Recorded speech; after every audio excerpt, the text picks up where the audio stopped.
отражены в пакетах законов. В частности, закон о судебной власти, который регулирует деятельность судебной системы, утверждает положение о независимости судебных органов, уже изложенное в Конституции. В нем также предусматривается, что судебная власть не зависит от законодательной и исполнительной властей, а суды подчиняются только законам. Также был принят закон о судебной администрации, который регулирует обязанности и функции Генерального совета судей, его организационную структуру и принципы работы. Although there have been significant changes made to the administration of the judiciary, the court system today remains largely as envisaged by the constitutional drafters. Following the package of law reforms, there's been an increase in openness of court operations. Article 8.1 of the Law of the Courts of Mongolia provides that judicial proceedings should be open and transparent to the general public. Article 8.7 provides that courts shall inform the public of their adjudication through mass media, except where information is about individual privacy, state secrets or legal entities. In administering this law, the Judicial General Council now arranges the publication of almost all court decisions online so that they're freely available to the public. In addition, courtrooms have been updated to allow better public access, and many have audio-visual recording equipment installed to allow recording of proceedings. После осуществления пакета реформ наблюдается повышение открытости судебных процедур.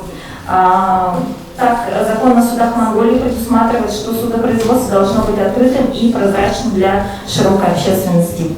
Статья 8.7 в частности устанавливает, что суды информируют общественность о своем решении через средства массовой информации. Естественно, за исключением информации о частной жизни, государственной тайне и персональной информации. В соответствии с этим законом Генеральный совет судей организует публикацию почти всех судебных решений в интернете, чтобы они были свободно доступны для общественности. Кроме того, аудитории, где проходят судебные заседания, были обновлены, чтобы обеспечить более удобный доступ для общественности, и многие из них теперь имеют аудиовизуальное записывающее оборудование. Judicial independence now enjoys greater protection than ever before. This is partly as a result of the 2012 package of laws, but work hasn't stopped there. Legislators and judicial administrators continue to look for ways to improve. In 2013, the Code of Professional Conduct for Lawyers came into force. Under the Code, judges are prohibited from misusing their official positions for personal or economic gain. They're prohibited from performing their duties with bias, participating in judicial activities or accepting gifts that would undermine their independence. And they're also not allowed to engage in ex parte communications with other parties. В настоящее время независимость судебных реформ, в результате реформы независимость судебных органов пользуется большей защитой, чем когда-либо прежде. Частично это связано с пакетом законов, но работа, тем не менее, не прекращается. Законодатели и администрация судов продолжают искать пути для улучшения. В 2013 году вступил в силу Кодекс профессионального поведения юристов. В соответствии с кодексом судьям запрещается злоупотреблять служебным положением в личных или экономических целях. Они обязаны выполнять свои обязанности. Они не могут принимать подарки при выполнении своих обязанностей, а также им не разрешается связываться со сторонами. But changing public opinion about judicial institutions also takes time. Concerns about judicial independence continue to be raised, although it's unclear whether these concerns are an accurate reflection of the current state of the judiciary or based on outdated notions. It may be some time before an accurate assessment can be made about whether the most recent round of reforms have been sufficient to sway public opinion about the independence of the judiciary. Thank you.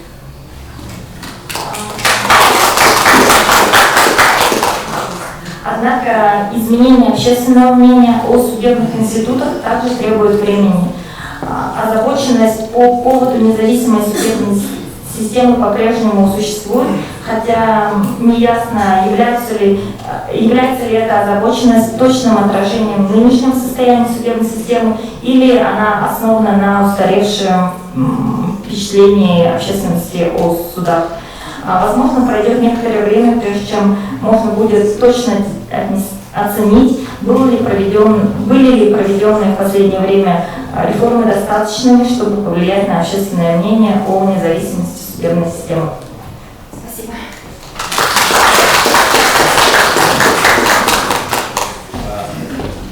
Спасибо. Спасибо, господа Кэтрин. Обратите внимание, коллеги, как символично, что о законодательной судебной системе Монголии нам доклад зачитывает заинтересованное лицо из Австралии. Вот этот мир все-таки глобализуется, да, коллеги? Еще раз поблагодарим госпожу Кэтрин за такое выступление. Спасибо. Разрешите представить слово нашему китайскому докладчику из Китая, госпожа Лян Миньянь, Чанчунский политехнический университет, доктор наук, профессор. Тема доклада госпожи Миньянь – правовой статус иностранцев в Китае и России. Сравнительный анализ. Еще раз здравствуйте всем. Тема доклада моего сегодняшнего – это правовой статус иностранцев в Китае и России. Сравнительный анализ.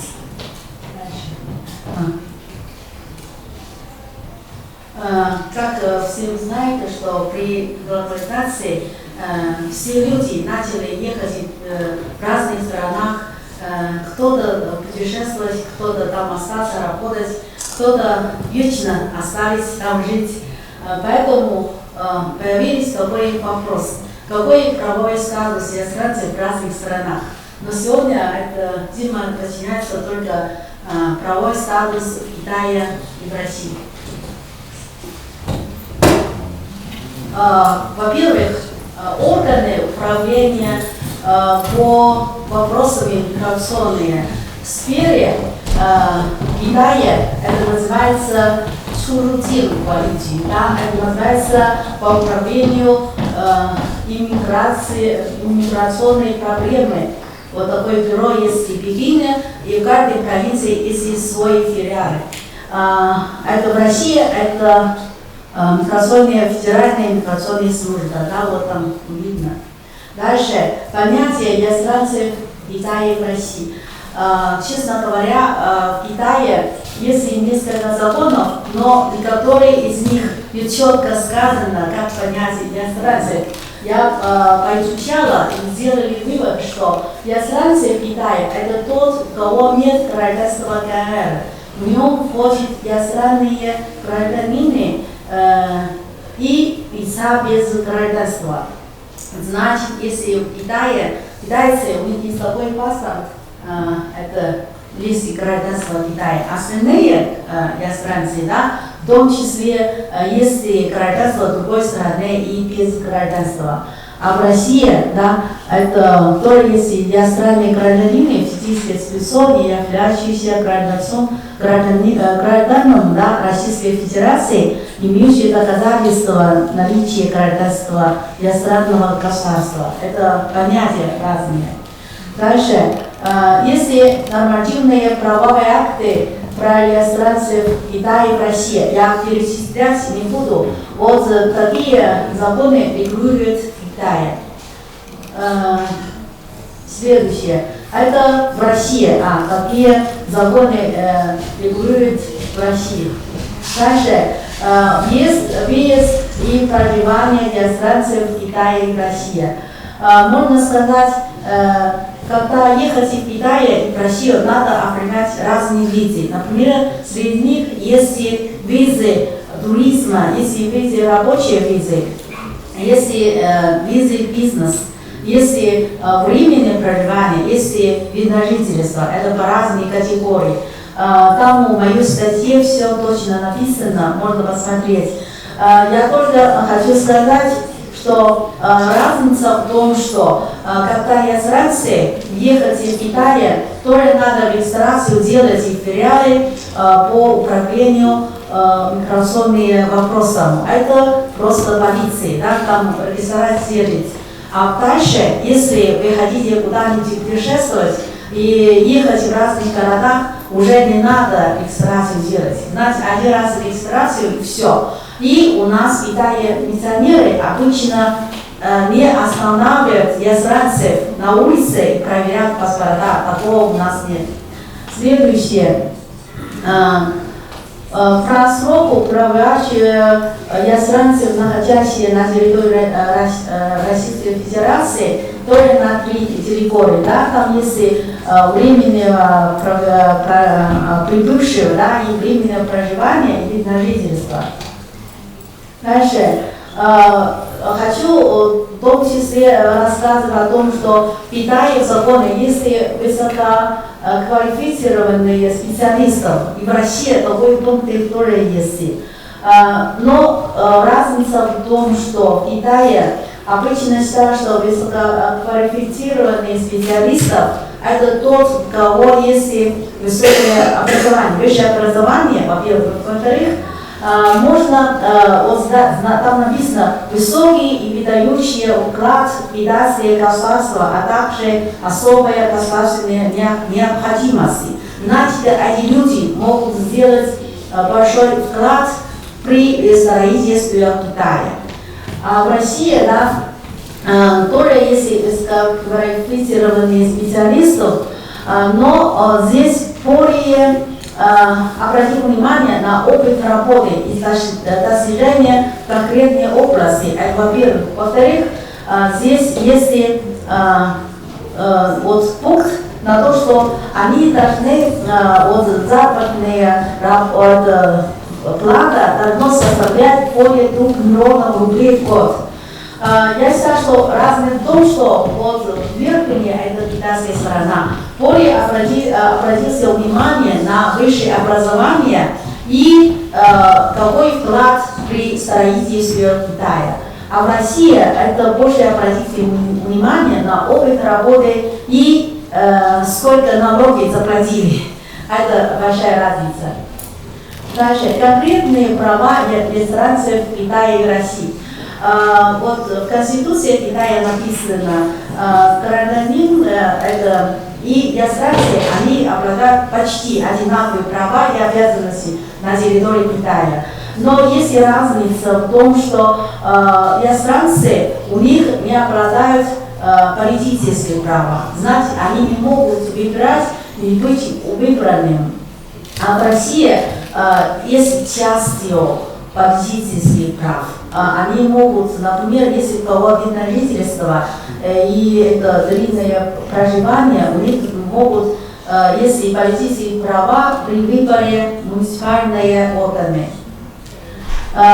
И второе, в Китае это земля, это государственная, поэтому любой человек не может купить собственность земли. А в России это могут сделать. Но в России, значит, иностранцы нельзя купить участок земли это на приграничной зоне.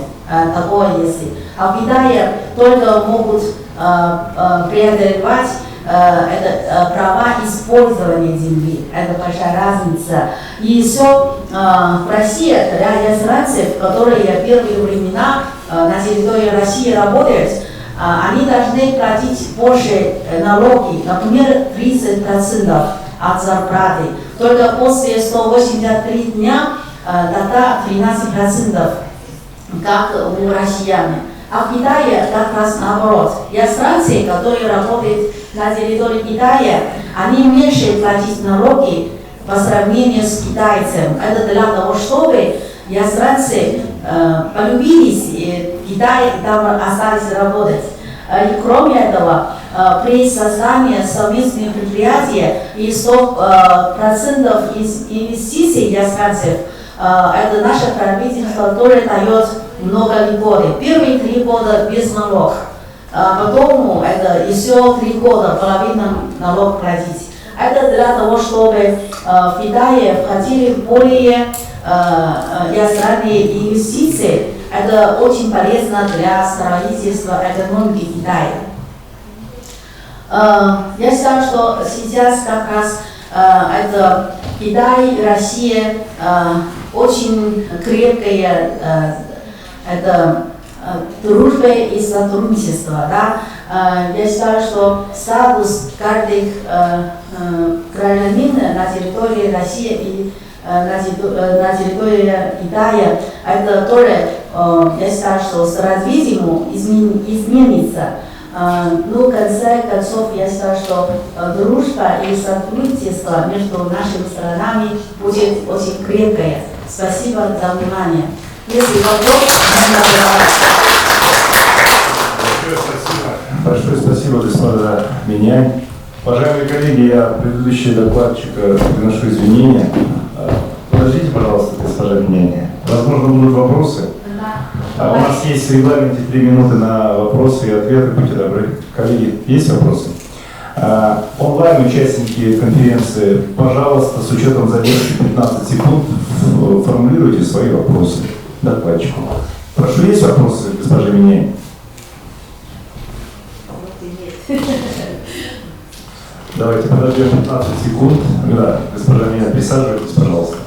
15 секунд, если онлайн не будет вопросов, то продолжим. Господа студенты, было бы разумно. Я чувствую по вашим глазам, что у вас масса вопросов, но вы не можете перебороть чувство стеснения. Даже такое короткое выступление, как вопрос на конференции, смущает некоторых вас.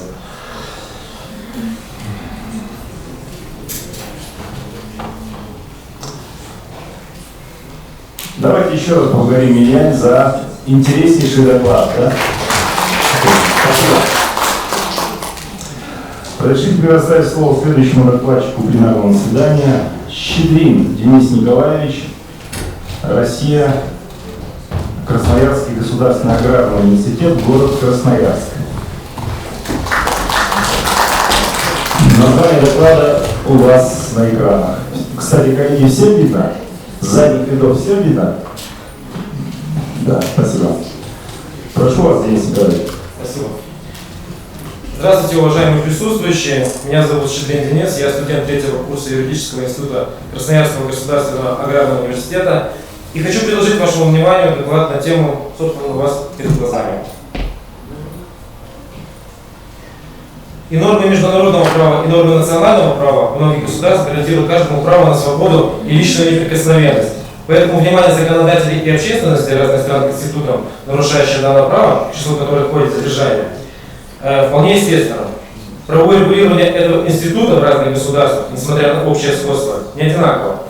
В уголовно-процессуальной науке до сих пор нет единого мнения относительно системы мер процессуального принуждения, вообще и о правовой природе задержания подозреваемого в частности.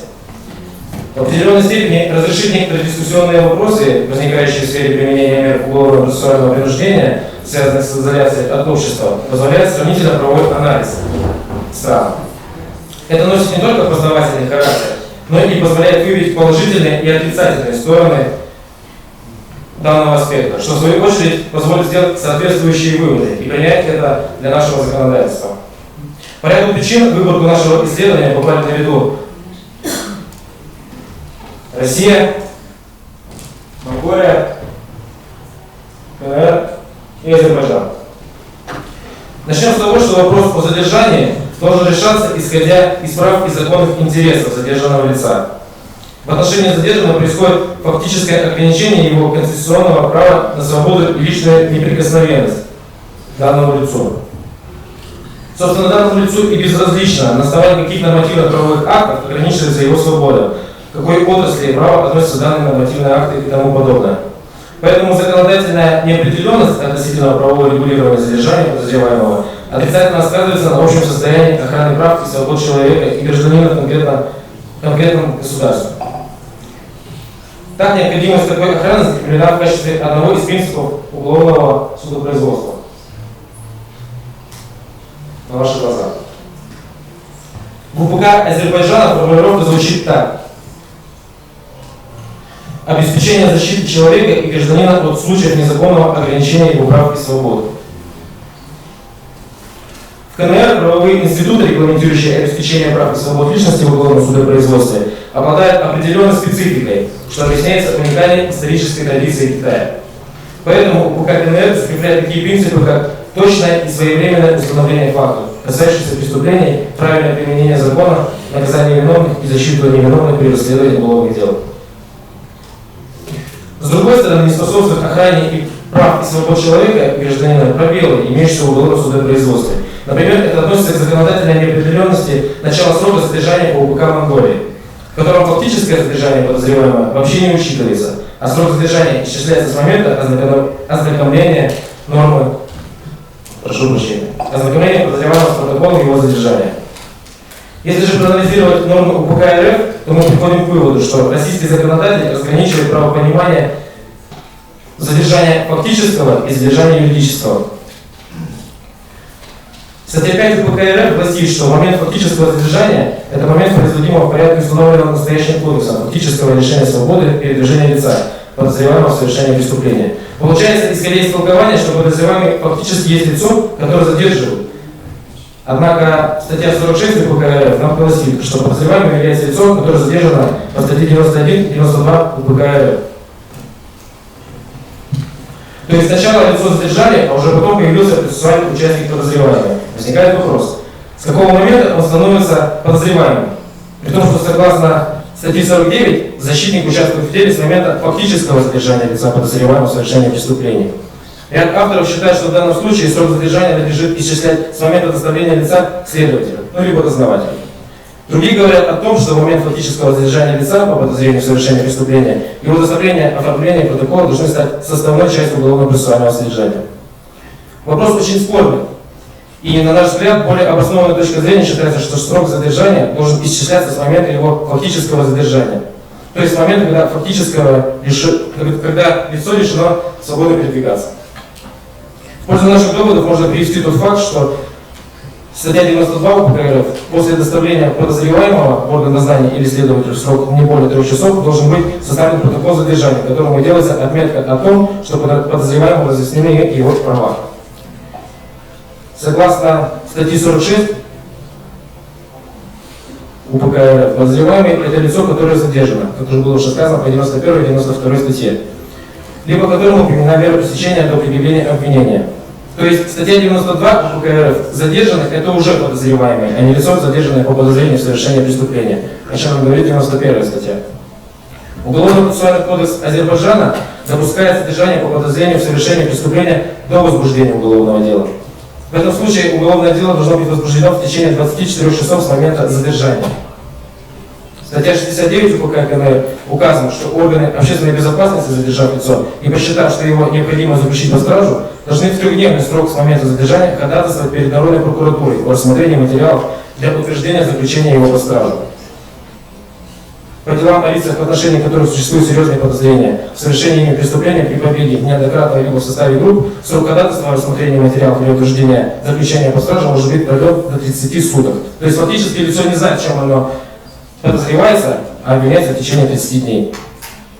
Далее хотелось бы остановиться на таком аспекте института задержания подозреваемого, как задержание лица не только сотрудниками правоохранительных органов, но и лицами, в том числе простыми очевидцами происшествия.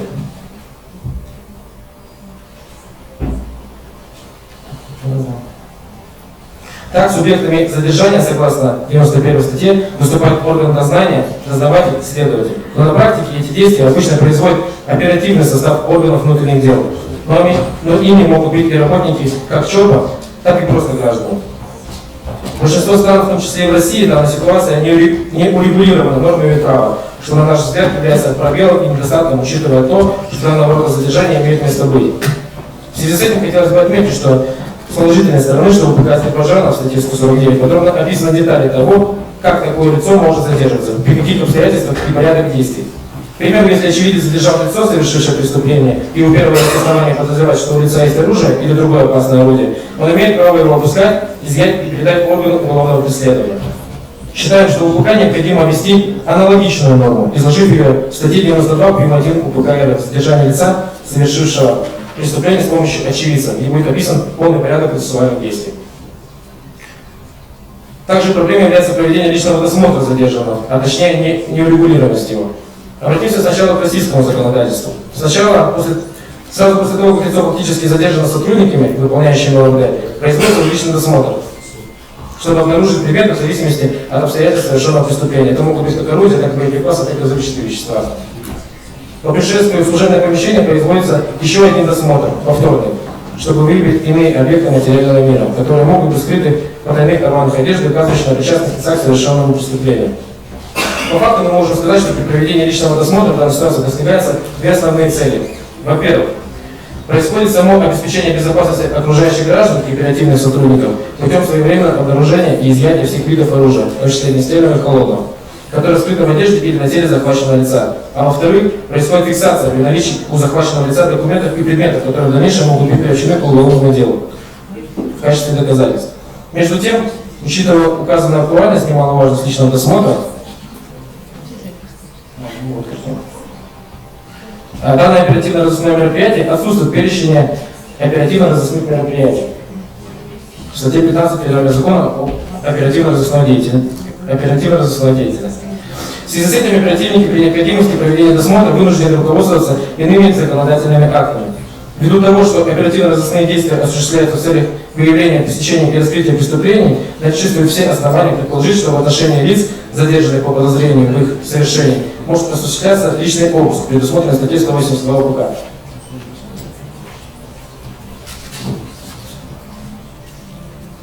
Перейдем непосредственно к итогу. Подводя итог, по применению сравнительно-правового метода исследования института задержания и ряда связанных с ним аспектов по уголовно-процессуальному законодательству данных стран, хотелось бы сделать общий вывод о том, что в целом в российском уголовном процессе этот правовой институт достаточно подробно урегулирован. Однако он имеет ряд несовершенств и пробелов, по склону которых могли заимствования уже имеющихся норм из уголовного процессуального права других государств. Спасибо за внимание. Благодарю вас, Денис Николаевич. Я надеюсь, вам не сложно будет ответить на вопросы, которые, наверное, уже приготовили. Итак, коллеги, вопросы к нашему уважаемому гостю из Красноярска. Пока вы думаете над вопросами, коллеги, разрешите вам представить красноярскую делегацию с университета. Это у нас Светлана Михайловна Трошкова, кандидат юридических наук, доцент кафедры уголовного процесса, наш коллега-процессуалист, который, собственно говоря, готовили. И еще один преподаватель, Евгений Степанович,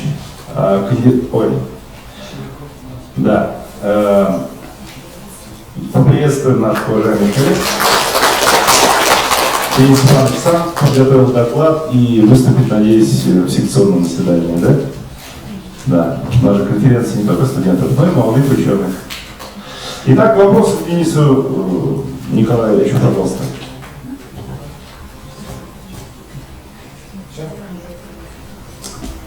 Спасибо, Денис Николаевич. Стоп, разрешите, Денис Николаевич, извините, где вопрос я? Прошу вас, представьтесь, вопрос. Здравствуйте, как первый год обращения Сергей, вопрос следующего характера. Вообще, почему вас заинтересовала данная тема, почему мы решили именно сравнить данные страны, ну и что вас подвигло на выбор темы? Спасибо. Спасибо за вопрос. Во-первых, проходя практику на первом курсе, меня эта тема очень заинтересовала, потому что я проходил в органах внутренних дел непосредственно с самими операми. Это первый момент. Второй момент,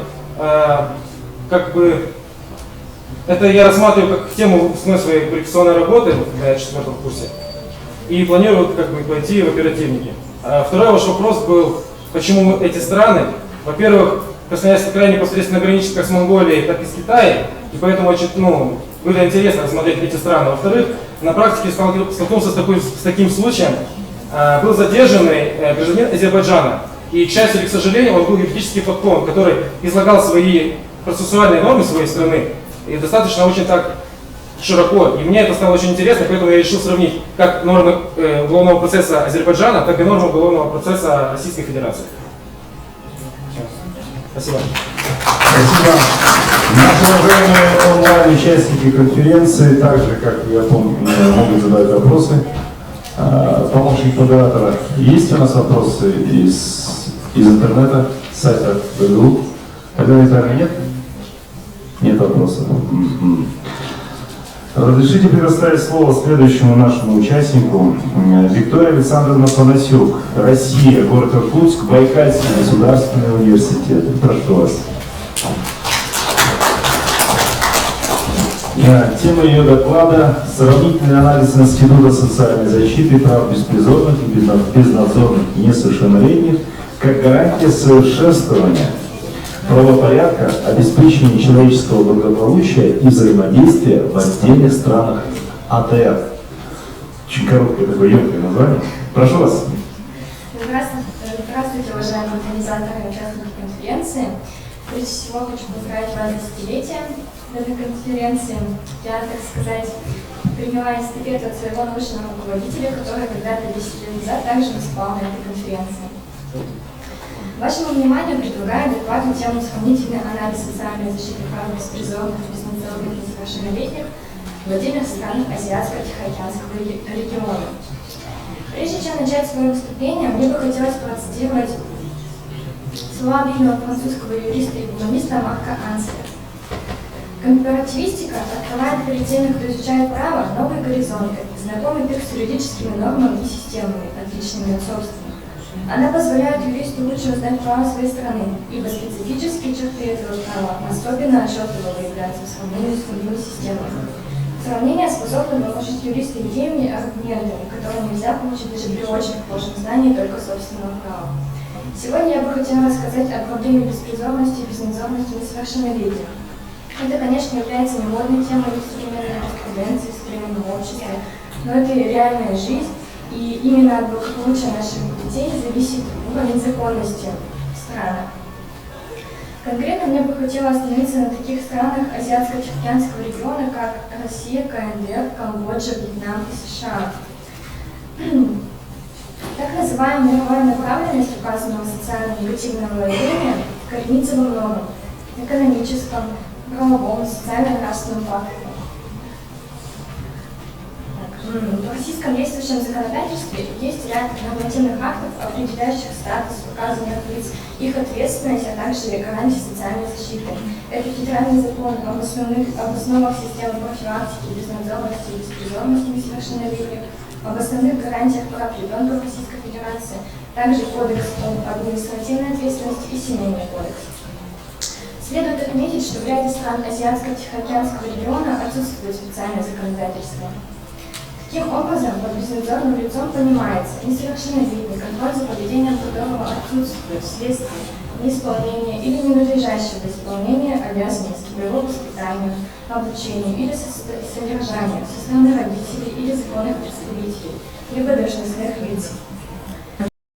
Проблема детской беспризорности и безнадзорности является не менее острой проблемой, поскольку такое явление представляет угрозу общественным интересам со стороны правонарушений, привлечения инфекционных заболеваний, нравственной и социальной деградации. Что касается правоприменительной практики, то по данным государственной статистики установить число детей с некорректным поведением не представляется возможным. Однако, возможно определить тенденцию роста и снижения численности детей, оставшихся без попечения родителей. Тем самым мы видим положительную динамику социальной защиты несовершеннолетних за последние годы. Центр демографии и экологии человека назвали средний возраст детей, живущих на улице.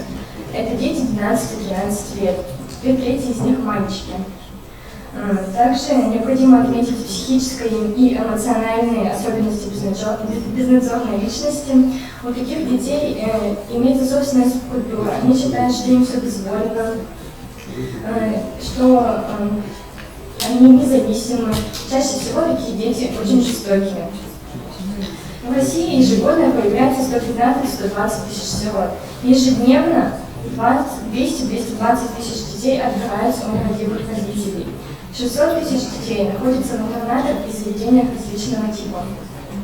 На сегодняшний день в России насчитывается 28 миллионов детей, то есть 2 из 100 детей в России – это беспризорники.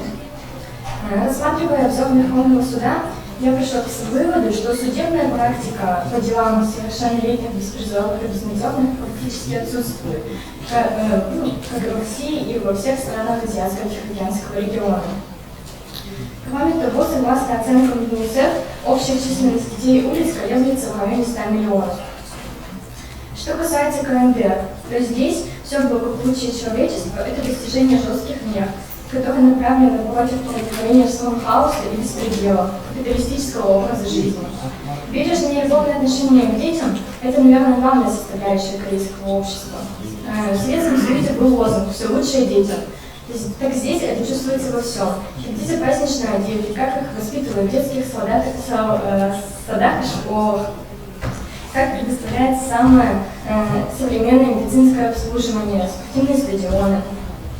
Диаметрально противоположные обстоятельства проявлены в Камбодже. В этой стране по-прежнему актуальна проблема беспризорных детей, торгующих и попрошайничающих, вовлекаемых в преступные организации и сексуальную эксплуатацию. Менее радикальная ситуация складывается во Вьетнаме, в котором создаются государственные детские дома, но их немного, и не каждый сирота способен туда попасть. К примеру, во Вьетнаме есть буддийская пагода. Это храм под управлением одной старой монахини. Она была хорошим завучем. У них более 140 человек разного возраста и пола. Это как от самых маленьких, которым 3-4 года, так и до ребятишек, которым 10-12 лет. В это место дети попадают разными путями. Кого-то подбирают на улице, кого-то подбрасывают родственники или родители, решившие отказаться от ребенка. В США уровень беспризорности достигнет новых высот. В комплексном государственном отчете говорится, что на 30 нормально живущих детей приходится один бездомный ребенок. Это говорит о высоком уровне бедности всей нации, отсутствии доступного жилья и насилия в семье. Завершая свое выступление, мне бы хотелось отметить то, что такие мероприятия, как сегодняшняя конференция, не только объединяют страны Азиатско-Тихоокеанского региона, но и позволяют поднять такие вопросы жизненные, которые очень остро стоят в данный период времени в странах. Это как бы благополучие человеческого фактора. Проще говоря, мы сегодня собрались здесь, чтобы выявить проблему юриспруденции и хотя бы просто попытаться их разрешить. Мой доклад является призывом не оставаться равнодушным к социально нуждающемуся населению. Также указанная тематика является структурным элементом моего дипломного исследования.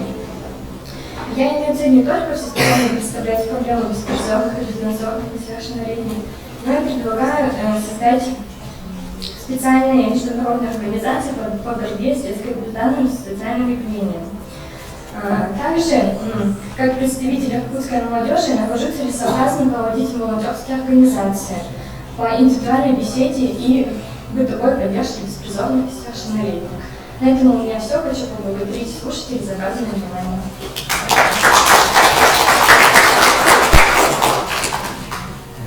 Спасибо, уважаемая Виктория Александровна. Вы не только уложились в доклад, но и уложились в регламент, но и сделали комплимент аудитории. Хотя ваш доклад был настолько интересен, что, как говорится, аудитория слушала бы и слушала, да, коллеги? Итак, пожалуйста, вопросы, да. Елена Александровна Мурзина, заведующая кафедрой гражданского права и процесса Бурятского госуниверситета. Я учусь, на социальное, право социального обеспечения. Поэтому социально направленность, да. Чисто в докладе социально направленность. И еще, пожалуйста, разрешите предоставить слово для вопроса декана юридического факультета, кандидата юридических наук, доценту Роднаеву Лилию Львовну. Виктория Александровна, спасибо за такой интересный доклад. Я, может быть, задам сугубо такой, наверное, правовой юридический вопрос. Вы учились в колледже, да? Я сейчас, может быть, обратно даже. Может быть, действительно, у нас есть возможность подискутировать вот на эту тему. Дело в том, что в свое время 120 федеральный закон об основах системы профилактики безнадзорности правонарушений совершеннолетних был разработан МВД. И поэтому Министерство внутренних дел, конечно, соблюло в том числе свои какие-то, защиту своих ведомственных интересов. Поэтому развело категорию несовершеннолетних, вот этих, на безнадзорных и беспризорных. Вот, может быть, у вас сложилась своя авторская позиция, а надо ли было делить вот категорию детей, оказавшихся в трудной жизненной ситуации, на эти две категории, и как это сказалось вообще в целом на защите прав ребенка в Российской Федерации? Прошло уже с 99-го года сколько времени, а ситуация ведь не улучшается, хотя есть профильный федеральный закон. Спасибо за вопрос. Я считаю, что деление на беспризорных и безнадзорных детей это тоже не очень целесообразно, поскольку они все равно являются в одном месте, они занимаются одним и тем же. Также, как сказать, то, что ничего не делается в нашем государстве, это тоже как бы и дело самих граждан, потому что они тоже должны быть принимать активное участие в разрешении данного вопроса, даже элементарно собирать какие-то волонтерские организации, чтобы поговорить с этими детьми, видеть проблемы в семье. Вот должно быть что-то такое. Спасибо. Значит, Виктория Александровна, вам первый вопрос. Вам вопрос из чата, то есть из видеотрансляции конференции. Его задает товарищ под именем Эдвард Грей. Я правильно, так понимаю? Почему-то, видимо. Наверное, это его настоящее имя. Каким образом церковь и религия в целом влияет на уровень бездомных детей? Существует ли корреляция уровня влияния церкви и уровня бездомных детей? В авторской редакции вопрос.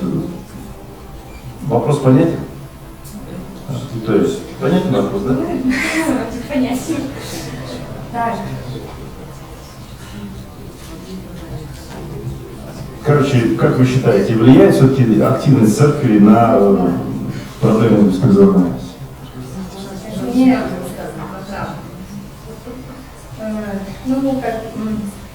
Давайте, кстати, коллеги, с места можем поучаствовать в обсуждении, формат конференции позволяет. Можете просто высказаться с места без предоставления вам слова модератора. Мне кажется, не влияет, потому что,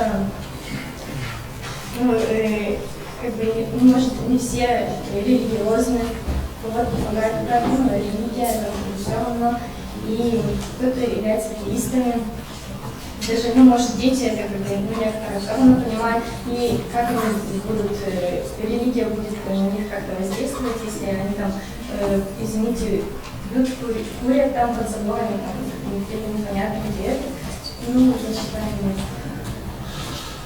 Тема очень интересная, и поэтому господин Хунав, наш гость из Монголии, тоже просит задать вопрос, пожалуйста. Спасибо, Виктория Александровна. У меня просто, мое мнение по поводу религии и беспризорности и безнадзорности. Я думаю, Монголия это буддийская страна, и вы там сравнительно сделали исследование, да, например, я так считаю, что религия, с точки зрения религии тоже можно исследовать этот вопрос, потому что религия тоже, у нее там нормы, которые в направлении защиты беспризорных и безнадзорных. Я имею в виду христианство, в буддизме, и потом мусульманство, и в индуизме тоже там есть их свои собственные эти направления на защиту на безнадзорных и призорных. Я думаю, что в будущем, если вы будете работать в этом сфере, с точки зрения социальных услуг это одно дело, а с точки зрения юридических регулирований это тоже другое дело. И, пожалуйста, можно, если можно, тогда тоже продолжайте свое исследование с точки зрения религии, религиозных этих норм и регулирования. Спасибо. Спасибо, господин Хунан. И пользуясь случаем, мы приглашаем вас, Виктория, на нашу конференцию. Она у нас традиционно является дружественным к ребенку правосудия и восстановительной технологии. Мы тем более проводим это как раз в содружестве с иркутскими коллегами. И последняя наша 5-я конференция проводилась сначала в Иркутске, а потом уже была в Иркутске. И добро пожаловать. Спасибо большое. И еще одна реплика, я так понимаю, не вопрос, а реплика, Виктория, не беспокойтесь. Реплика нашего уважаемого представителя традиционной буддийской самки России, нашего уважаемого Туденлама. Пожалуйста. С точки зрения буддизма, конечно, мы с прошлого года работаем в разных направлениях, ездим в районах, центрах Улан-Удэ, проводим лекции, встречаемся с детьми, проводим профилактику, исследования проводим с преподавателями, выявляем причины вот эти, почему вот, дети становятся такими жесткими, да. Бывают разные категории детей. Ну вот так не берем, а разделяем на 10 категорий детей разных. Вот дети-сироты есть, разделяем на 10 категорий, и каждый по отдельности систему общения, как с ним разговаривать, что нужно говорить и что нельзя говорить. Мы распределяем на 10 категорий, и каждый отдельный сирота не работает по отдельности, получается. И вот это распределение, оно более как-то работает, можно сказать. Есть результат, есть плоды. Мы ищем сперва причины, почему ребенок такой стал, а потом уже работаем над самой работой. И впоследствии, конечно, мы еще начали работать в течение 3 лет, работаем очень плотно так. И надеемся, что в течение пару лет будут вот эти результаты. Конечно, если у кого какие-то есть научные данные, вопросы будут, мы готовы сотрудничать, приезжайте к нам, отправляйте свои вопросы, мы будем сотрудничать, совместно, конечно, работать в этой сфере. Работа, конечно, это очень тяжелая, очень около 5 лет нужно работать в этой сфере, не сразу. Результаты дают в течение 7 лет, мы как исследование дали. И надеемся, что в течение 7 лет, если будем работать совместно у нас, работа будет очень такая влиятельная. И результаты вот этих плодов наших действий, она поможет детям, научным сотрудникам и социальной сфере работникам. Спасибо, досточтимый Туденлама. Спасибо за ваш комментарий. Все, кажется, еще есть вопросы, да? Реплика, да? Правда. Армаев Юрий Владимирович, заведующий кафедрой уголовного процесса и криминалистики. Отличный доклад, Вика. Вот небольшое. Откуда у вас данные по Северной Корее? В общем, страна закрытая. Северной Кореи? Да. И если мы равняемся на эту страну, я думаю, что не совсем правильно. Но это мое мнение. Нет, ну конечно, там есть какие-то свои, какие-то негативные, может, факторы, но я вот то, что вот именно в США, потому что да, вот когда закрытая страна, там очень мало информации, но вот я В интернете есть, да? Да. Ну там нету совсем. Да. Ну хорошо. Спасибо. Спасибо, Иванович. Еще, пожалуйста. Я студентка первого курса права, тоже из соцобеспечения. Как ты думаешь, почему... Какого факультета, какого университета? Колледж. Да. Вот к тебе такой вопрос. Как ты думаешь, почему происходит такое, что дети остаются одни, что родители на них, про них забывают и просто оставляют их, детей без внимания? И как ты думаешь, как это можно исправить, помочь таким детям, со стороны общества? Ну и почему они, конечно же, еще и становятся жестокими по отношению к окружающим людям? Спасибо за вопрос. Я считаю, что такие дети остаются без внимания родителей, потому что в семье очень часто на себе в семье, и дети просто сбегают из дома. Также просто не оказывают внимания, потому что мы работаем как алкоголики, наркоманы. Поэтому дети вынуждены развивать свои интернат и достижения другого всего. Так, следующий вопрос. Так, я уже сказала, что вы можете создать какую-то международную специальную организацию, которая именно была организация создавать. Спасибо. Наверное, я так понимаю, вопросы. Давайте один заключительный вопрос.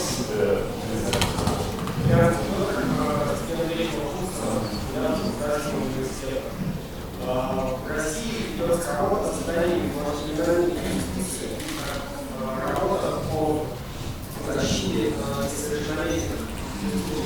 Как эта работа, вообще какая работа ведется в других странах, которые представлены в твоем научном Что это? Криминальная юстиция работает по поколений и Я данный вопрос так подробно не изучала, но очень интересный. Я думаю, что все ваши предложения и вопросы я изучу в дальнейшем исследовании. Молодец. Молодец, спасибо, Виктория. Вот только она отвечала. У нас был мастер-класс по методике публичных выступлений на конференции. Я прям рекомендовал некоторые из тех методов, которые использовала Виктория. И я хочу обратить внимание, что иркутская делегация приехала, так сказать, в широком достаточно составе. И как не буду всех перечислять, но конкретно по подготовке доклада Монастырю Виктории Александровны участвовал преподаватель Байкальского университета юридического колледжа Булаева Надежда Семеновна. Пожалуйста, представьтесь нам, пожалуйста. Вот. Давайте поприветствуем. Спасибо. А я еще раз хочу напомнить вам, что данная конференция проводится под эгидой и поддержки Российского фонда фундаментальных исследований РФИ, проект номер 1703 1455. Большое спасибо РФИ за поддержку конференции. Разрешите следующее слово предоставить нашему коллеге, то есть представителю Бурятского университета, Новоселова Анастасия Олеговна, студент 4-го выпуска бакалавриата, делегат ГУ. Тема выступления – сравнительно-правовой анализ Института Рачатина на территории России и Вьетнама. Спасибо, Игорь Петрович.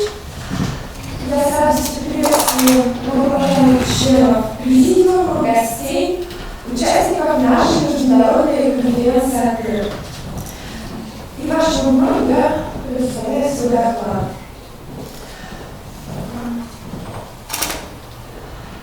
Макдональдс, Сабвей, 30 пингвина, Баскино, без шашлыков. Уверена, многие эти заведения знакомы вам не понаслышке.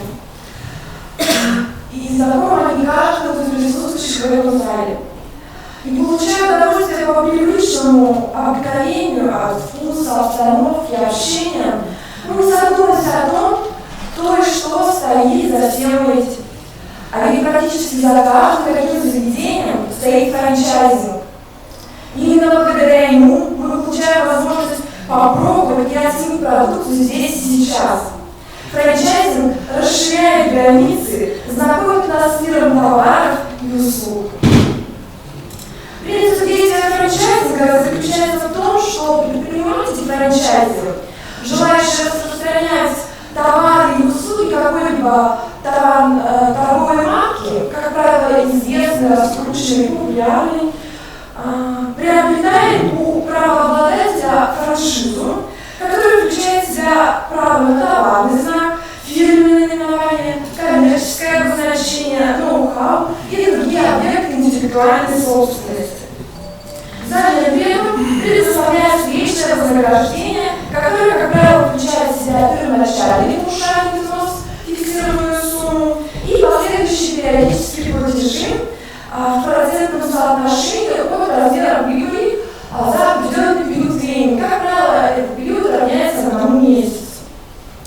Но ценность франчайзинга, его специфика заключается в том, что на протяжении всего действия договора правообладатель обязуется оказывать постоянное консультативное сопровождение по вопросам ведения предпринимательской деятельности, ознакомление с бизнес системой, концепцией своего предприятия, коммерческими хитростями. То есть франчайзинг заключается в установлении своеобразного коммерческого брака, где главой семейства выступает франчайзер. А цель данного союза заключается в том, чтобы совместными усилиями сформировать абсолютно идентичное оригинальному коммерческое предприятие, не только по внешней составляющей, но и внутренней, то есть соответствие товаров, услуг, качеству и специфики данного товарного бренда.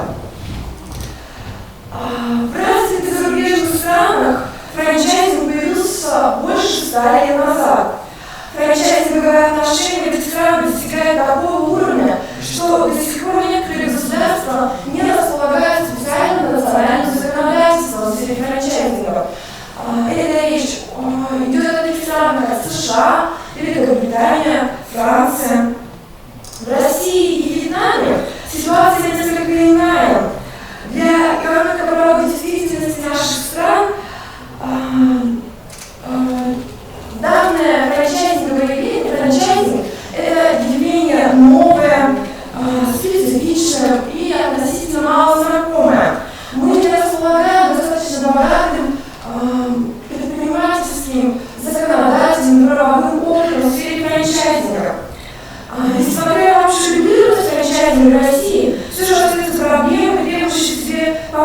нашего внимания, в том числе и с правовой точки зрения. Несмотря на то, что Вьетнам такой же новичок в сфере регулирования франчайзинговых отношений, как и Россия, это не помешало ему в свое время законодательно отразить наиболее важные правовые аспекты из института франчайзинга. Кроме того, принести собственные специфичные нормы. И прежде чем начать правовой обзор законодательства о франчайзинге рассматриваемых стран, я бы хотела обратиться немножко к истории. С 1998 года впервые франчайзинг зашел в экономику Вьетнама. И первопроходцем франчайзинга стала компания Chung Nguyen Coffee. В настоящее время она располагает порядком 1000 торговыми точками во всей стране. Следующая компания, которая также применяет принцип франчайзинга в Вьетнаме, это The Golden Gate, золотые ворота, По-24, специализирующаяся на вьетнамской государстве, Кинго, сеть пекарен. После вступления Вьетнама в Всемирную торговую организацию в январе 2007 года начался активный приток иностранного франчайзинга в экономику Вьетнама. И теперь местные жители имеют возможность ознакомиться, попробовать такую продукцию таких компаний, как KFC, McDonald's, Starbucks, Adidas и другие. В России первопроходцем, первооткрывателем стали образованные в 1993 году компании Дока Пицца и Дока Хлеб Виктора Добкина. В настоящее время лидирующие позиции среди отечественных предприятий, применяющих систему франчайзинга, занимают сеть «Кафе-мороженое» Пина, сеть быстрого питания «Стардокс», гипермаркет детских игрушек «Бегемот», а также Subway и Баскин Роббинс из иностранного франчайзинга. И теперь, непосредственно переходя к правовому анализу, самому правовому анализу, на таблице вы видите порядок колонку, это нормативная база в сфере франчайзинга Вьетнама, и по правую сторону это российское законодательство. Как вы видите, нормативных актов в сфере франчайзинга Вьетнама гораздо больше. Первое – это статьи закона о коммерческом праве, который содержит общее положение франчайзинга. Следующее – это указ правительства, который еще более подробно детализирует положение франчайзинга. Циркуляр Министерства торговли, регламентирующий порядок регистрации франчайзинга, а также статья 95 указа правительства, устанавливающая административную ответственность за нарушение права предоставления франшизы. Как я уже сказала прежде, отечественный франчайзинг закреплен в главе 54 Гражданского кодекса РФ.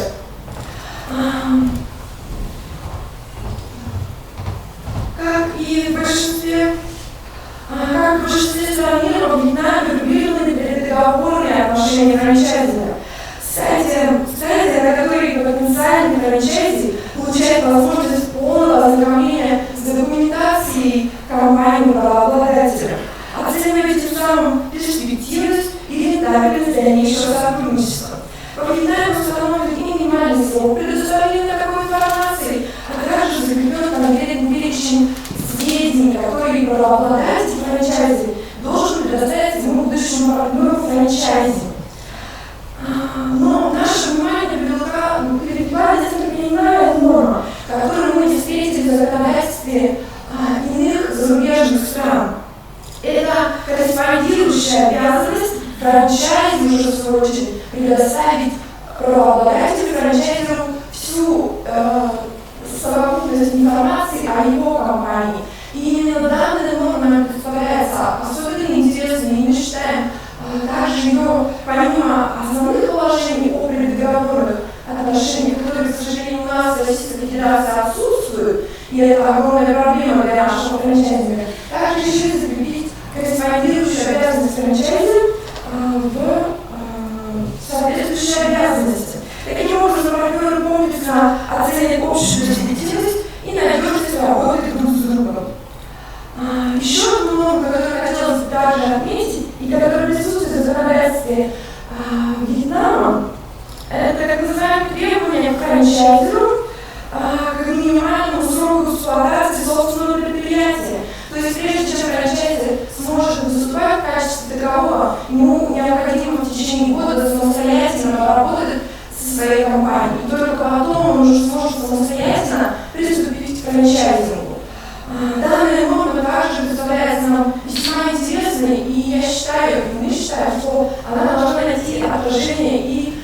отечественном законодательстве, которого у нас, к сожалению, нет. Данная норма, закрепление данной нормы поспособствует тому, что мы тем самым устраним проблемы мошеннических операций, то есть тех самых фирм-однодневок, которые создают фирмы с целью заключения краткосрочных контрактов франчайзинговых, с целью получения паушального взноса платежа и затем уже с быстрого ухода, после отказа договора. То есть никто не сможет как-то отразиться, ему необходимо целый год самостоятельно функционировать. Еще одной особенностью финансового законодательства выступают нормы, которые отдельно разъясняют права сторон. В нашем отечественном законодательстве закреплены нормы, которые посвящены сугубо обязанностям сторон. А вот как раз такие нормы, которые регулируют и права сторон, то есть закрепляют, у нас нет. А вот как раз в законодательстве Вьетнама они есть. И нам также представляется очень интересно закрепить наше законодательство, чтобы стороны заблаговременно знали о том, какими правами они располагают. И переходим. Еще один интересный момент – это административная ответственность, которая установлена законодательством Вьетнама. И на экране представлено примеры минимального штрафа и максимального.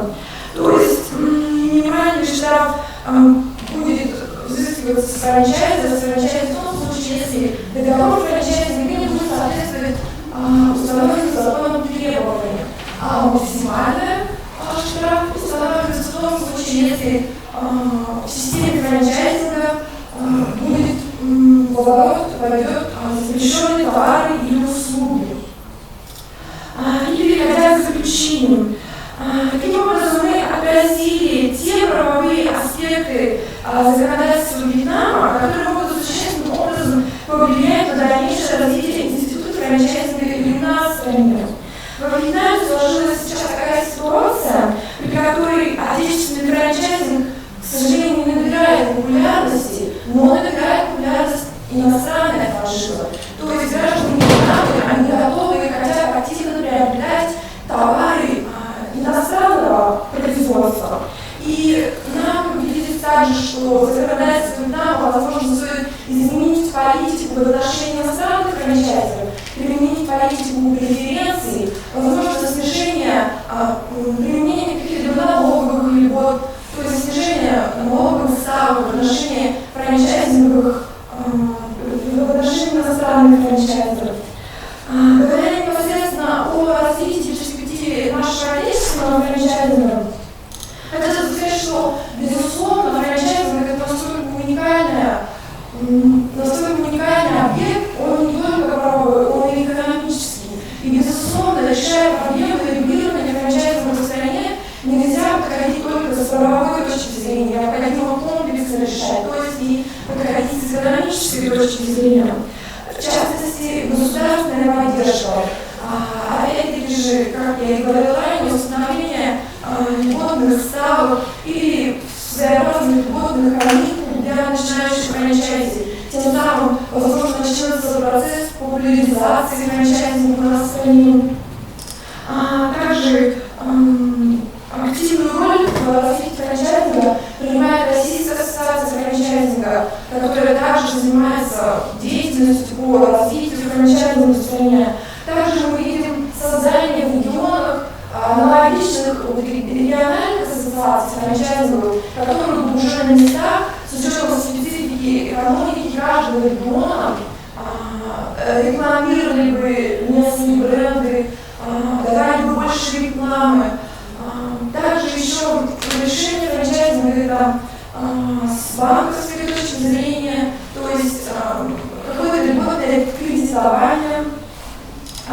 Франчайзинг важен для экономики нашей страны тем, что это один из эффективных способов увеличения и поддержания сектора малого и среднего предпринимательства.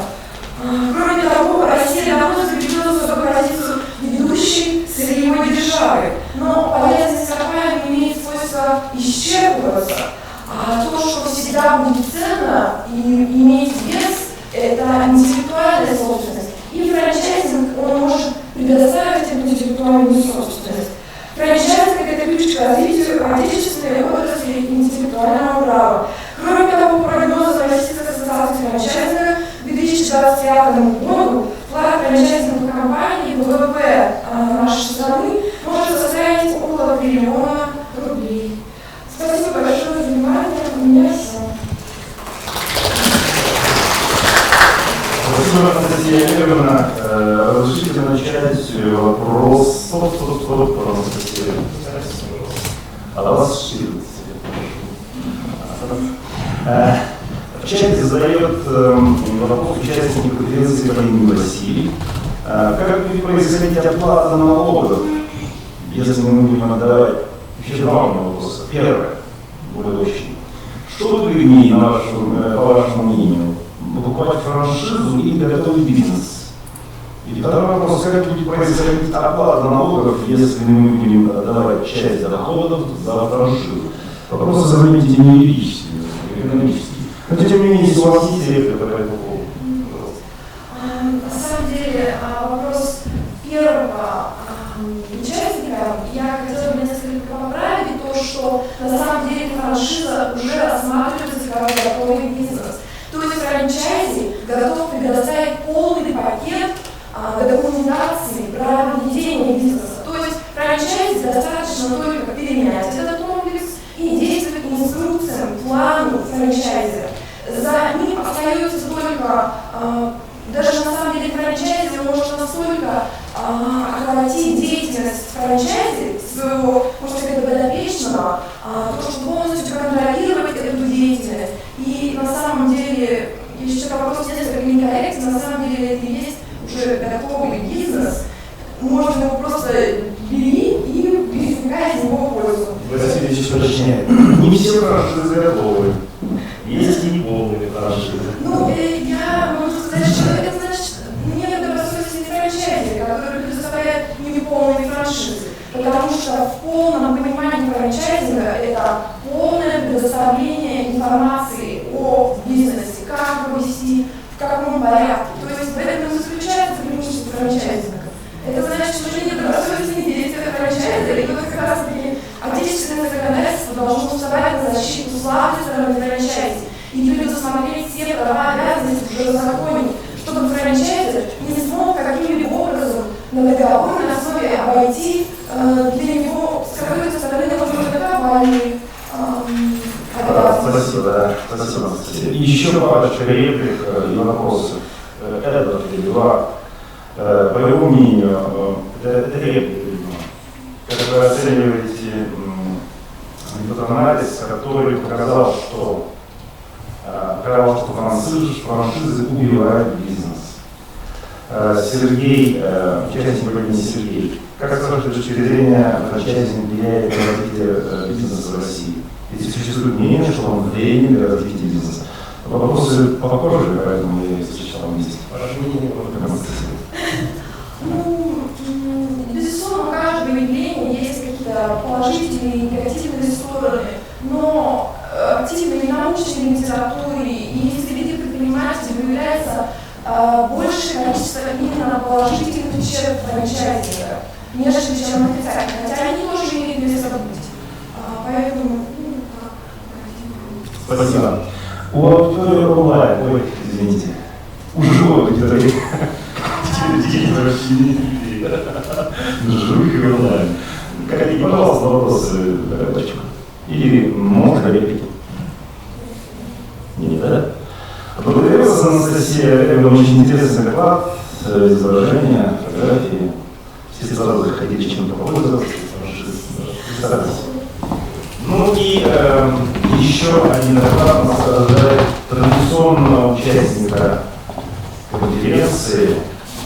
Это движение Елизавета Владимировна, наш уважаемый коллега из Уральского государственного юридического университета, город Екатеринбург. У нас уже Елизавета Владимировна много лет. Вы не напомните, Елизавета, сколько лет она уже приезжает? 5 раз, 5 лет уже. Она приезжала к нам еще студентом 3-го курса, если не ошибаюсь, или даже 2-го. И вот теперь она уже молодой преподаватель. Давайте поприветствуем нашего уважаемого. Тема доклада некоторые вопросы применения телевизии в России и Китае. Да, добрый день. Управление содержит определение телевизии. Одна есть это 90, который говорит, что обстоятельства, установленные в законную силу решения суда, должны признаваться обвинителем без дополнительных доказательств.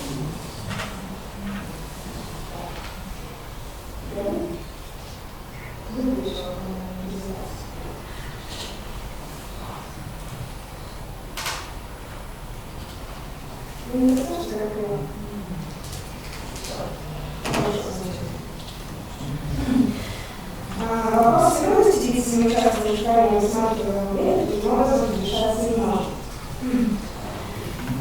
Перед несколькими мнений внизу вот и коротко. Они склоняются во мнение о том, что переофициальность означает недопустимость составления фактов и правоотношений, установленных вступивших в законную силу судебных решений. Старович, наоборот, предложил принимать во внимание прямое значение термина «переофициальность», с учетом которого переписывать собирается как свойство решения суда и его присутствие истины, но не свойство факта.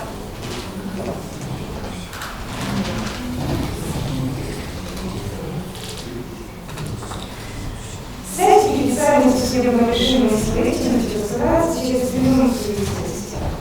По презумпции истинности, вступившего в законную силу, решение принимается, во-первых, недопустимость наблюдать сомнение решения суда, вступившее в законную силу, во-вторых, обязательность исполнения приговора всем субъектам. То есть переофициальность выражает значение содержания приговора, поскольку приговор – это решение невиновности или виновности подсудимого или назначение ему наказания для освобождения его от наказания.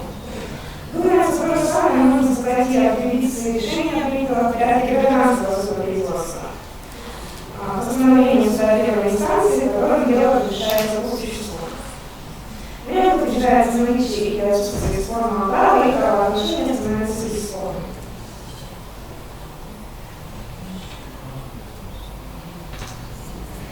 В связи с этим недопустимость оспаривания фактов обеспечена свойствами его и должно в соответствии с законным решением. Таким образом, неопределенное судебное решение в принципе не могут иметь переофициального значения. Поэтому более важным представляется определение существа. Автор рассматривает определение как значение приговоров решений уголовного или гражданского суда, осуществляющего правосудие, применяя свой особый порядок, порядок доказательств и особое правило процедуры. Вопрос вызывает не только пересечение гражданского и уголовного судопроизводства. Постановление Конституционного суда Российской Федерации от 10 февраля 2017 года был затронут вопрос об административной юрисдикции прав, суд рассматривал жалобу граждан, которые привлечены в административной ответственности по части 220 КПК. В очередной раз принял участие в несанкционированном с органами исполнительной власти публичном мероприятии. По мнению самого граждана, статья 212.1 УК не соответствует Конституции в связи с тем, что предусматривает привлечение лица к уголовной ответственности за нарушение порядка публичных мероприятий, имеющих юридический характер, только на основании неоднократных нарушений. Также допускает возможность определения уголовного дела до вступления в законную силу всех внесенных в отношении презумпционного лица в судебных актах, которые могут быть на совершение административного правонарушения. Конституционный суд отметил, что уголовным законодательством предусмотрена ответственность только за то нарушение, которое у нас совершено судом, ранее уже предоставшимся административной ответственности после отца права, более 20 осталось 10 дней, предела срока, в течение которого это считается подвергнутым административному наказанию за данное правонарушение. То есть, если поступление уголовного права с последствием в данном случае связано с неоднократностью привлечения данного лица к административному наказанию. Постановлением продолжала дальность. Конституция сослала свое мнение, вызванное постановлением 21 лет 2011 года. Оказаться роль юрисдикции. Согласно которому делаете юрисдикции, обусловлены значением ранее установленных фактов. Рассматриваем как предмет доказания по другому делу. Вступившие в решение гражданских норм не могут решать суда по нормативным нормам. Следуя логике, можно получить, что судебное привлечение административной ответственности по статье 26 ГО также должны определять новые статус решений преступлений с возможностью открытия действия на Тем не менее, неоднократное решение административных нарушений, подтвержденное соответствующими решениями, являются условиями привлечения лица к уголовной ответственности.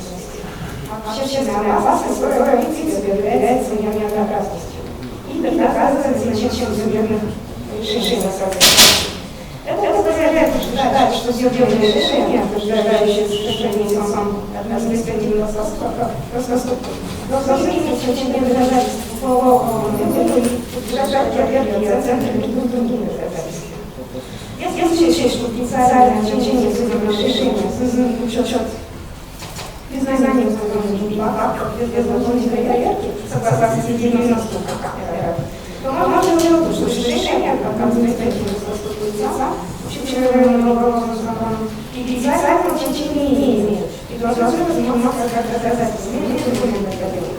В то же время нельзя сказать, смотрим, что основные сильные необходимые судебных решений. Интересен подход принцип, следующий метод самого КНР. Но нормы, присутствующие учет факту привлечения административной ответственности, как раз в основном содержатся в дорожном транспорте преступлений.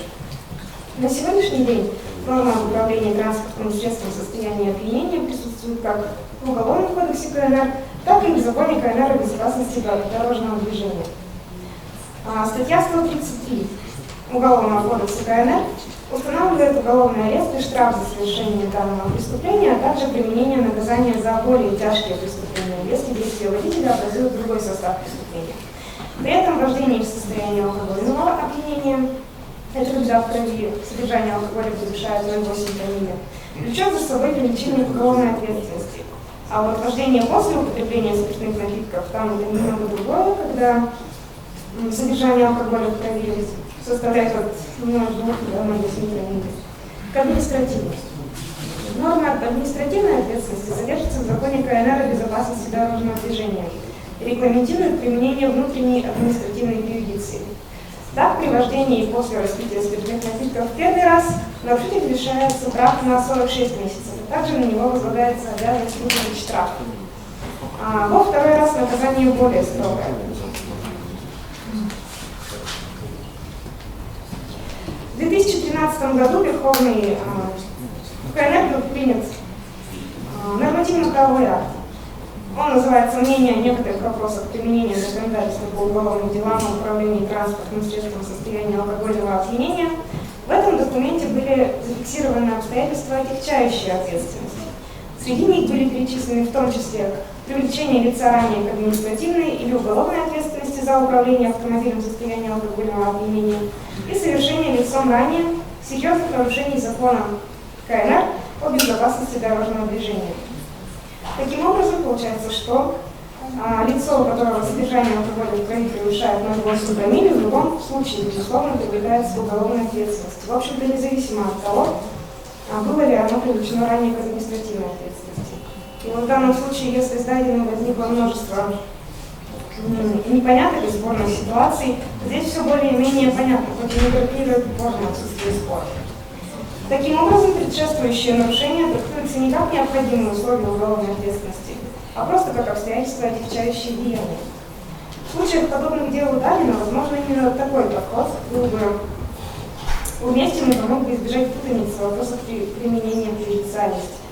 Вместе с тем, интересно заметить следующее. В 2009 году Народный суд КНР принял руководящее мнение по вопросам применения законодательства по преступлениям, связанным с управлением транспортным средством в состоянии алкогольного опьянения, где были рассмотрены показательные дела в которых смертная казнь осужденным была заменена пожизненным лишением свободы. Это произошло из-за того, что они полностью раскаялись и выплатили материальный ущерб по гражданскому иску родственников. Думается, в данном случае можно говорить о межотраслевой гражданской юрисдикции, существование которой в КНР на данный момент подтверждается статьей 77 УПК КНР, в которой сказано, что пострадавшая сторона вправе подать гражданский иск в ходе уголовного судопроизводства для компенсации ей материального вреда, причиненного преступлением. Далее в статье 78 устанавливается, что гражданское дело должно рассматриваться вместе с уголовным, но во избежание чрезмерного затягивания слушания уголовного дела суд может завершить его рассмотрение и продолжить рассмотрение иска. Очевидно, что отдельное рассмотрение гражданского иска влечет появление судебного решения, взаимосвязанного с уголовным делом. Вследствие этого и еще прejudiciальное значение.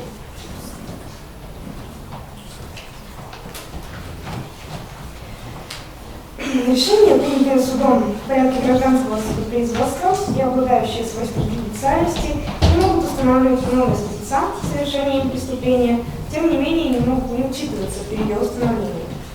Возможно, судебные решения, указывающие на признаки преступления и являющиеся основанием для уголовного дела, это особый вид прejudиции, поскольку они устанавливают факты, указывающие на причастность лица к деянию.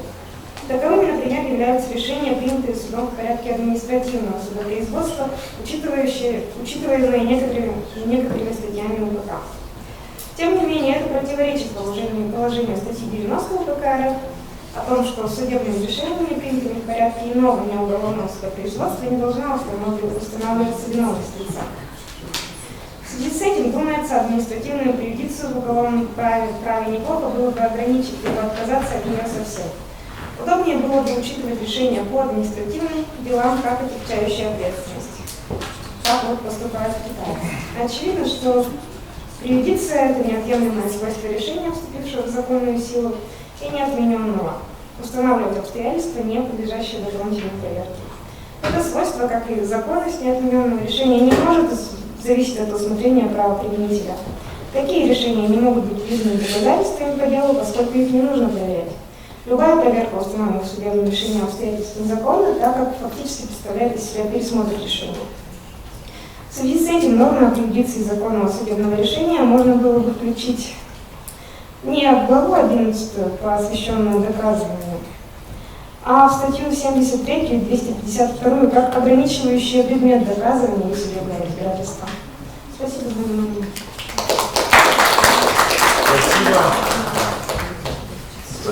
Спасибо еще раз, Елизавета Владимировна. Пожалуйста, вопросы. Онлайн вопросы есть? Онлайн нет. Онлайн закончился. Вопросы из зала, пожалуйста. Ну, если кто-то еще подумает, орг-моменты, товарищи, коллеги, очень вас прошу, очень серьезно отнестись к двум просьбам, которые я сейчас лица оргкомитета сформулирую. Во-первых, ровно в 13:00 всех, пожалуйста, по секциям. У руководителей секции и членов оргкомитета, будьте добры, Кристина Сергеевна, Наталья Ивановна, Алена Витальевна, побеспокойтесь о наполняемости. Да? Ровно в 13:00 нужно начать секционное заседание. Сейчас вторая просьба. Сейчас, пожалуйста, все присутствующие на фотографирование, все вместе, пожалуйста, никуда не расходитесь. И быстро нам надо сфотографироваться и пообедать. Ну и, подождите. Третье уведомление еще раз. Ровно в 16:30 в этом помещении, да, Кристина Сергеевна, здесь же состоится процедура награждения, во-первых, за лучшие доклады, а у нас предусмотрено 1-е, 2-е, 3-е место в пленарном заседании и 1-е, 2-е, 3-е место в каждой секции. Итого 18 наград. То есть 6 первых, 6 вторых, 6 третьих. Кроме того, подготовлено более, целый ряд благодарственных писем от ведущих правоохранительных судебных органов нашей республики, от Генерального консульства и других организаций, Адвокатской палаты и так далее. Поэтому очень прошу всех присутствующих прийти в 16:30 сюда. Пройдет все быстро и весело. Оргкомитет, пожалуйста, обеспечьте наполняемость 16:30. Есть вопросы все-таки или реплики в отношении доклада Елизаветы Владимировны Жениной, нашего уральского партнера, друга? Нет, да? Уважаемые коллеги, большое вам спасибо за участие в конференции. Уважаемые участники онлайн-трансляции конференции, благодарим вас за активное участие. Я вот сейчас смотрю, несколько сотен человек там у нас есть, видимо, да, Лёля Витальевна? Даже не посчитали, да? Ну, понятно, что достаточно много. Особая благодарность тем, кто пришел к нам и поприветствовал прежде всего нашего уважаемого Ламу. Спасибо вам большое. Давайте еще раз поаплодируем Логистической потенциальной станции России и ее представителю Тубден Ламу. Большое вам спасибо. Сейчас, пожалуйста, фотографирование, обед и секционное заседание.